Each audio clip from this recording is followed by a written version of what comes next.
Hello beautiful people, welcome back to another video. So in today's video I decided to do a story time. I want to share my experience in the nursing career, that is the scary near death and death experiences in this career.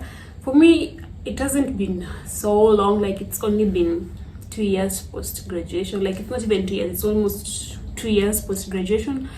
And so maybe someone may say, oh, you haven't seen it all, but what I've seen is enough to tell you that it's not an easy career. Yeah, so with these stories, I won't give any patient name, I won't give any location like the hospital I was in. I just tell the story like that. So I'll be telling a story in maternity, another one it was in the male ward, and the other one was in the pediatric ward. But then, like, I have so many other like 10 plus stories, but I think I just make it like a kind of a series and just be giving the stories like one after the other. So you find that here in Kenya, the ratio of nurse to client or nurse to patient is usually so crazy. Like, let's say it's a night shift, and then you find that maybe the hospital, they've combined antenatal mothers, the ones who haven't delivered, the ones who are the delivery room, and the ones who are post-delivery. Like, it's just one ward, and then you find that it's one or two nurses, and it's just so crazy. Yeah, you can imagine how bad that is, because if there's a mother who needs a nurse in antenatal, that means that if there's another one who is coming in with an emergency, like, you won't be able to like do all the things yourself. So I found myself in such kind of a hospital. So there's this time, I don't know if I think it was day shift. So you're there, like, it was I think like 3 nurses in the delivery room. So you're just helping these women to deliver as usual, and it's usually so crazy because at times, there's a day I was in my night shift, and then we have like 3 beds like to help the mothers deliver. We are 2 nurses, so I was helping another mother to deliver in another bed, then the other nurse was in another bed, then the other bed, the 3rd bed, there was also another mother, but then she's almost the head is almost out, but then you cannot like manage all 3, so you have to kind of also check the 3rd one, just in case the baby comes out. You have to leave this one and then rush and check on the other one. And then within the next like 10 minutes, the other 2 women coming in, so that means the whole night you won't be sitting there because it is just you, and this is a big government hospital, you know. So this time, about the story I was about to tell you, this time there was this woman.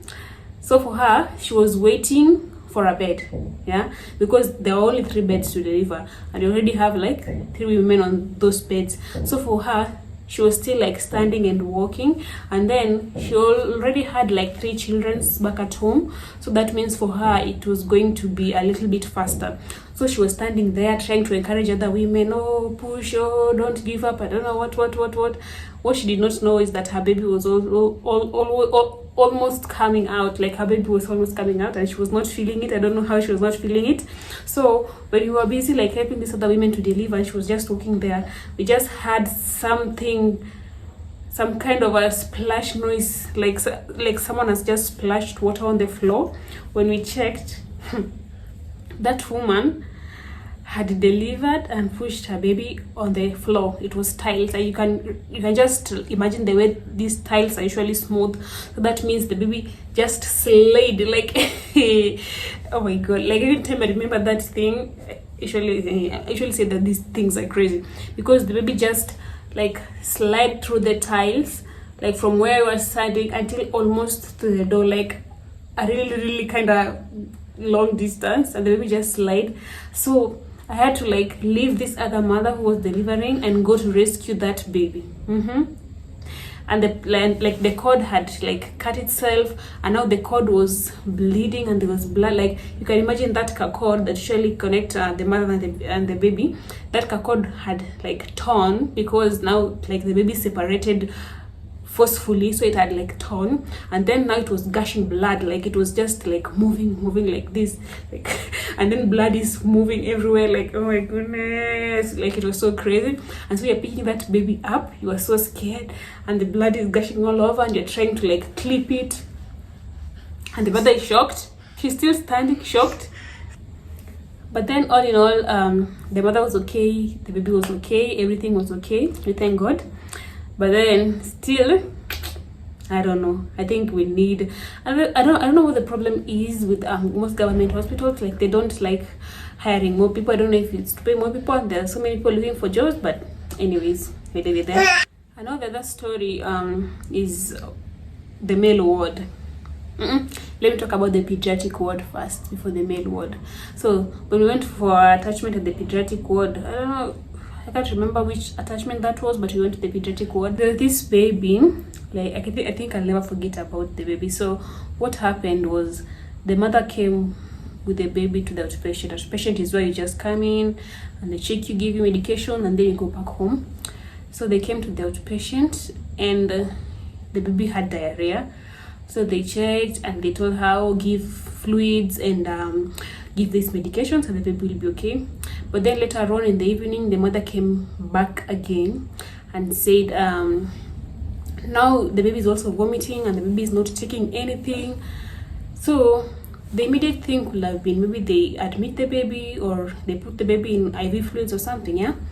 So what happened, they just left the mother there from evening until somewhere 8 p.m.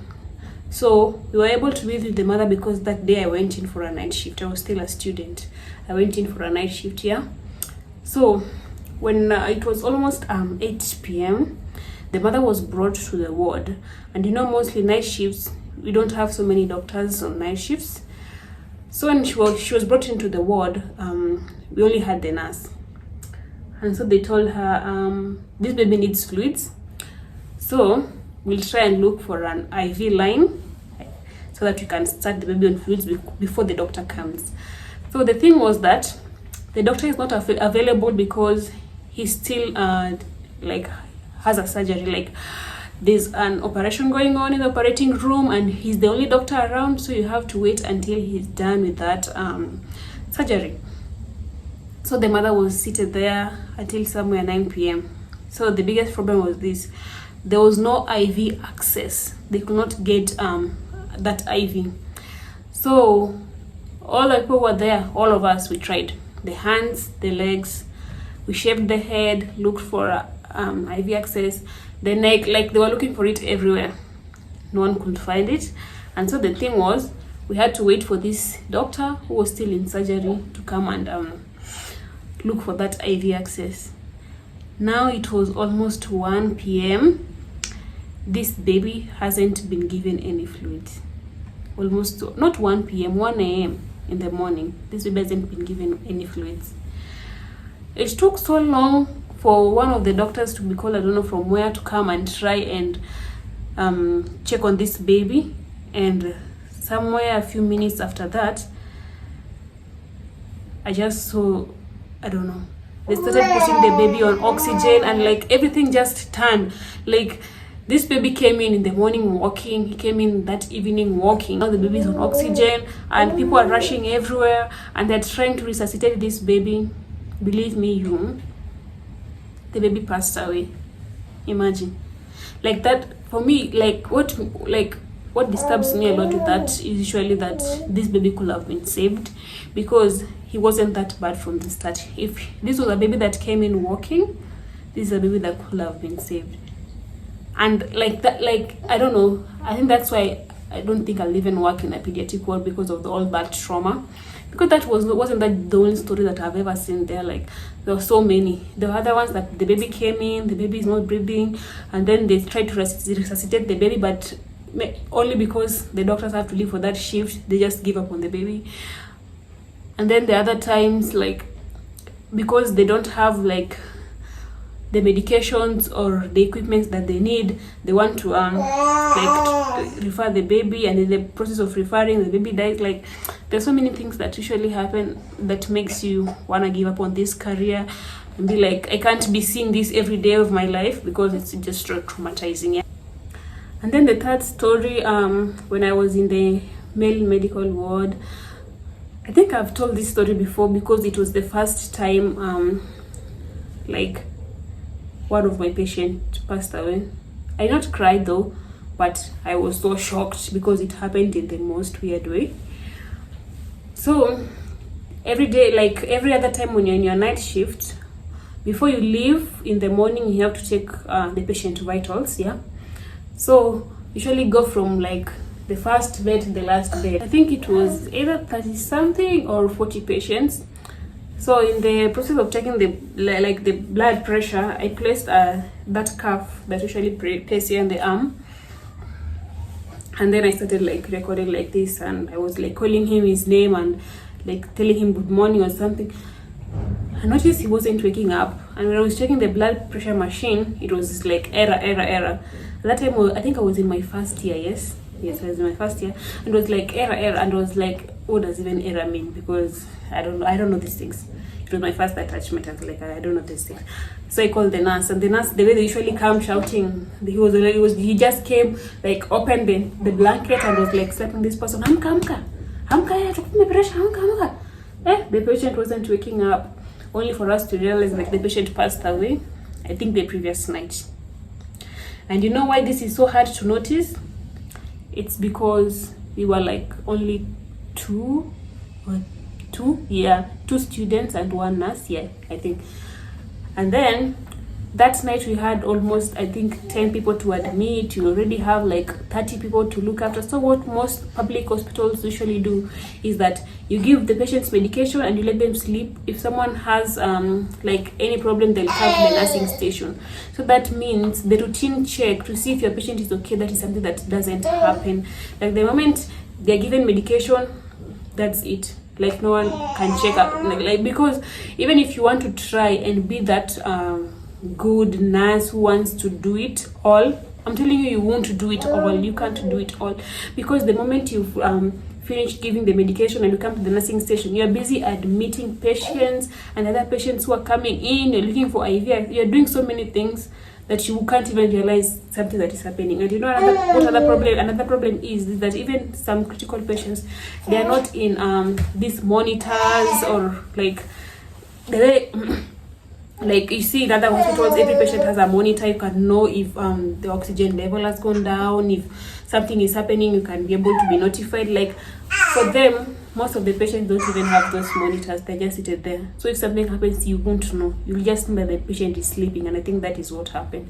So there, what the problem was is that the patients can't be monitored enough due to the low number of nurses who are being employed, and it was so sad. Like, I don't know. So I thought of telling these stories because of the stories that I've been seeing on TikTok about like negligence, and how like people are really suffering in like when they go to public hospitals. Like especially, I've seen so many stories about Mama Lucy, and I'm like, no. Like this is like, we are not doing okay as a country in terms of health. We are really not doing okay. And I just said maybe I can share some of the stories. Like, I don't know, I just think it's like high time, like people should know about what's going on some of these public hospitals, and like something should just be done about it. So that was it for today, guys. And you can tell me down on the comment section if you're a nurse, maybe something that happened to you, or like when you were still in school, or when you are already a nurse, like in the hospital, or if you're let's say you're a patient, and maybe like there's something about maybe negligence or something that has ever happened to you when you are in the hospital. Like, I'd really like to know.